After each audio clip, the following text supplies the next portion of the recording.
പൈസ വേണമെന്ന് ആഗ്രഹിച്ച് ഒരു കോയിൻ തന്റെ നാട്ടിലെ ആഗ്രഹങ്ങൾ സാധിച്ചു തരുന്ന ഫൗണ്ടിൽ ഇട്ടു. ആ കോയിൻ ഒരു പൈപ്പിലൂടെ ഒരു സ്ഥലത്തേക്ക് വീണു.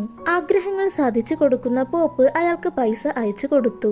ഇപ്രാവശ്യം അവിടേക്ക് ഒരു ചെക്കനും പെണ്ണും വന്നു. അവർ പരസ്പരം കാണാതെ തനിക്കൊരു ജീവിത പങ്കാളിയെ കിട്ടണം എന്ന് ആഗ്രഹിച്ച് കോയിൻ ഇട്ടു. അവർ കോയിൻ ഒരുമിച്ച് ഇട്ടതുകൊണ്ട് ആ പൈപ്പിൽ അത് ബ്ലോക്ക് ആകുന്നു. അവരുടെ ആഗ്രഹം പോലെ പോപ്പ് ലവിന്റെ ആത്മാവിനെ പറഞ്ഞയക്കുന്നു. എന്നാൽ കോയിൻ ബ്ലോക്ക് ആയതുകൊണ്ട് തന്നെ ആത്മാവിന് മുകളിലേക്ക് പോകാൻ സാധിക്കുന്നില്ല. ഒന്നും സംഭവിക്കാത്തത് കൊണ്ട് അവർ തിരിച്ചു പോകുന്നു. എന്നാൽ ഇത് കണ്ട പോപ്പ് അവരെ എങ്ങനെയെങ്കിലും ഒന്നിപ്പിക്കണം എന്ന് പറഞ്ഞ് തന്റെ ടൂൾസ് ഒക്കെ എടുത്ത് അവർ പരസ്പരം കാണാൻ ശ്രമിപ്പിക്കുന്നു. എന്നാൽ അതെല്ലാം ചീറ്റുകയും പോപ്പ് ഫൗണ്ടിൽ നിന്നും പുറത്തേക്ക് വരികയും ചെയ്തു. പോപ്പിന് അവിടെ നിന്നും ഒരു കോയിൻ കിട്ടി. ഉടനെ തന്നെ അവൻ ആ കോയിൻ എടുത്ത് ഫൗണ്ടിലേക്ക് എറിഞ്ഞിട്ട് അവരുടെ ലവ് സക്സസ് ആവണമെന്ന് ആഗ്രഹിച്ചു. ഈ കോയിൻ ചെന്നതും മറ്റു 2 കോയിനുകളുടെ ബ്ലോക്ക് മാറി ലവിന്റെ ആത്മാവ് അവർ രണ്ടുപേരെയും ഒന്നിപ്പിച്ചു. ഈ ഫൗണ്ടൻ നിങ്ങളുടെ നാട്ടിലാണെങ്കിൽ നിങ്ങൾ എന്താഗ്രഹിക്കുമെന്ന് കമന്റിൽ പറയൂ.